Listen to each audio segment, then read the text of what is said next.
Bonjour à tous, donc je vous accueille aujourd'hui avec cette scène épique du Loup de Wall Street, film de Martin Scorsese sorti en 2013, où Jonah Hill fait tester à Jordan Belfort, alias Leonardo DiCaprio, du crack à fumer. Ça tombe bien, nous allons nous intéresser aujourd'hui à cette drogue de la catégorie des substances stimulantes, le crack. Nous allons voir ses caractéristiques, mais également ses effets. Bon, on peut voir que chez Jordan Belfort, les effets sont immédiats.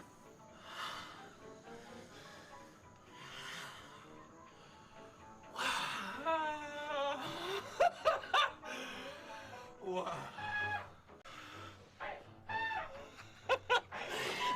Let's go on. We gotta get out of here, buddy. We gotta get out of here. Let's go fucking run. Let's run like we're fucking lions and tigers and bears. Let's run. Let's fucking run. Let's fucking run. Go. Go, go. Crack, pourquoi ce nom? Eh bien oui, le mot crack provient du craquement sonore du produit quand on le chauffe, à l'image des tic-tac du crack.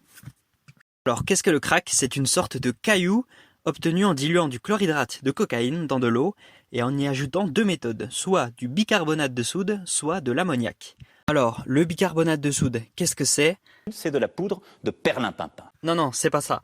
Le bicarbonate de soude, c'est de la poudre blanche, donc un produit naturel obtenu avec du sel et du calcaire, utilisé très couramment, quotidiennement, par exemple pour le blanchissement des dents, pour l'adoucissement de la peau, pour l'hygiène, etc.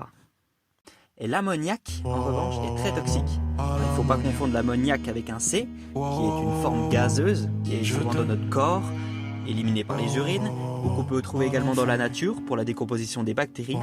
Et il y a l'ammoniac QUE, c'est la solution aqueuse obtenue. Et c'est avec ça que le crack sera mélangé. Alors l'ammoniac QUE est utilisé en agriculture pour l'engrais, en bricolage, en industrie, pour par exemple faire briller l'argent.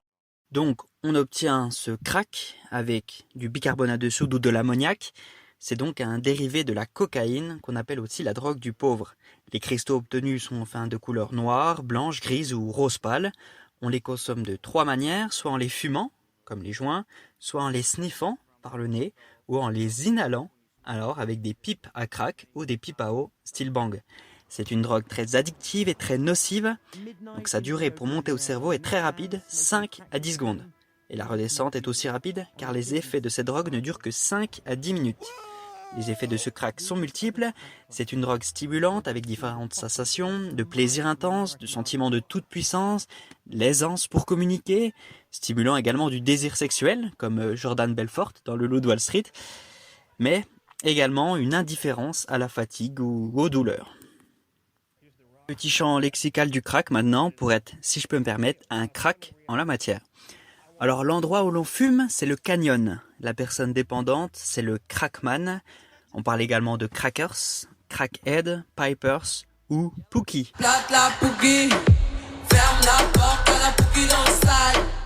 Différents noms pour le produit qui sont l'eau de javel, comme les cristaux, les cailloux, les galettes, comme la chanson de Section d'Assaut. C'est que je suis tombé bien plus bas terre. La cocaïne dirige la rue et tous ces gueux j'en suis subalterne. Elle m'apporte tellement de plaisir que j'aime mon dealer plus que ma mère.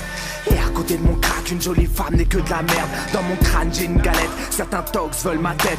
Car je connais pas le partage, je consomme tout seul ma... On parle également de Roxanne, alors pas la chanson de Police, non, parce que drogue et police, c'est généralement pas très compatible.